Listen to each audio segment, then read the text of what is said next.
Kwa hiyo sehemu yetu ya kwanza ni kukitaja kipande cha mwanzo kuonyesha umuhimu wa kuifanyia kazi hadithi hii ya Umar ibn al-Khattab, na kwamba ndani yake yametajwa mambo ambayo yanafungamana na itikadi sahihi ya Muislamu, na kwamba mtu anatakikana aamini yale ambayo yamekuja katika sheria ya Allah, yamekuja kwa mtume wa Allah sallallahu alaihi wasallam.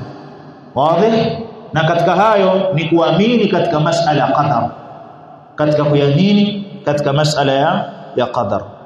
Na si hayo tu, katika kuona umuhimu wa kuifahamu hadithi hii, kutilia umuhimu baada ya kuifahamu hadithi ya kwanza ya innamal a'malu binniyat, ambayo kama qala al-Imam Shafi'i rahimahullah huwa thuluth al-ilmi, kwamba hadithi ya innamal a'malu binniyat ni sehemu tatu ya elimu.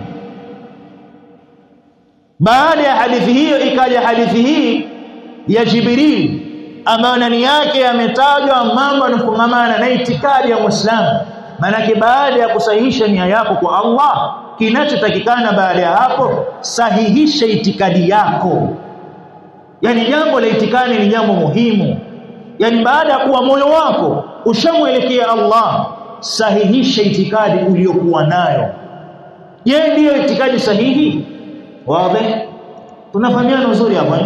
Naam, wallahu subhanahu wa ta'ala a'la wa a'lam. Tutaendelea wiki ijayo kuanza kuhitaji hadithi hii na yale ambayo yalikuwemo ndani yake, na yanofungamana kipengele baada ya kipengele, na hili suala la qadar tutaliona katika hadithi hii, tutalizungumzia kwa mapana biidhnillah subhanahu wa ta'ala. Wallahu ta'ala a'la wa a'lam.